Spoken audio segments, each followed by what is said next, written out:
Today we are going south and then east. This is Peoria, Oregon, not Peoria, Illinois. And this is a little area about 10 miles south of Corvallis. We are in Linn County on the other side of the river. And many years ago, when this area was founded, this was a community with a ferry, I believe, a post office, stores, all sorts of things. And now there's a lot of homes here in kind of a dense configuration, but there's no services.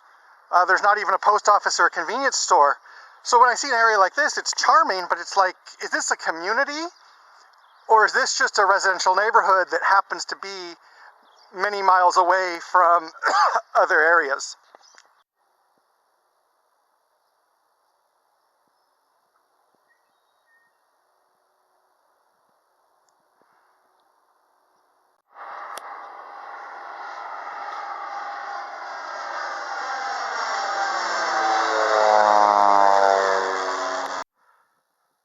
This is Linn County, Fields, east of Peoria. Not much here in terms of settlements. Linn County is a large county, and it goes all the way to the crest of the Cascades in the distance. So even though this area around here seems unpopulated, compared to most of Linn County, which is totally unpopulated national forest land, this is the happening part. Welcome to Shed, Oregon. Shed is a small community on 99 East, south of Albany and south of Tangent, where we went a few weeks ago.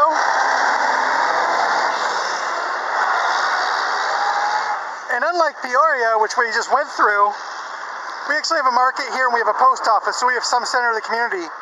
We also have a diner that was closed down. So Shed is a Census Designated Place, and it has a post office. Another thing we have in Shed is quite a few large seed warehouses and agricultural warehouses.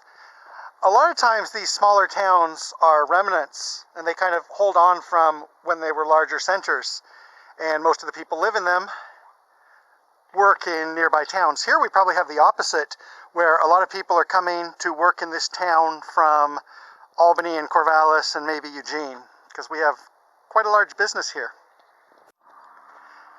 I think in the United States, small communities like this are, two things happen. They're vilified or romanticized. I could give an entire history of that. And sometimes it's good to actually go there and see what's going on. There's a couple things going on here that are interesting to me. One is that ironically, even though this looks like a small town and there's not much going on here, it's about half an hour to Eugene that way, about half an hour or less, maybe more like 15 or 20 minutes to Albany and Corvallis this way. Beyond that, an hour to Salem in this direction as well.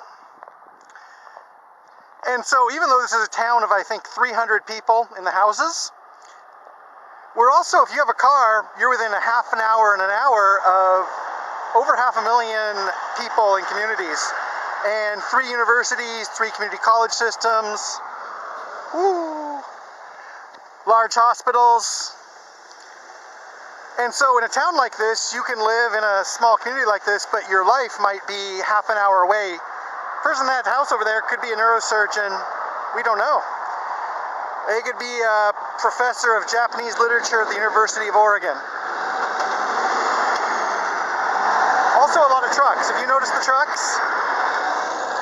And so that's one of the reasons why I want to look at the reality of communities like this.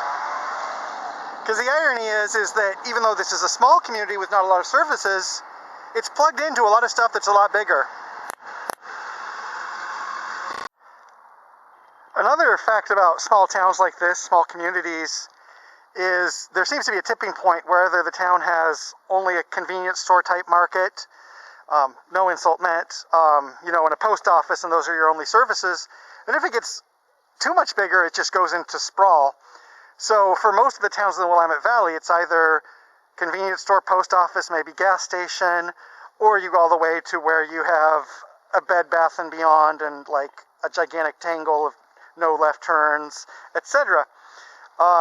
which is, I can't comment on that. It's just not up to my aesthetics.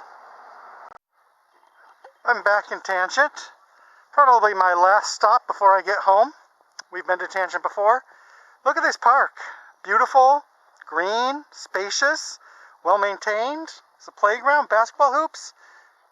This park is only missing one thing. Do you know what it is?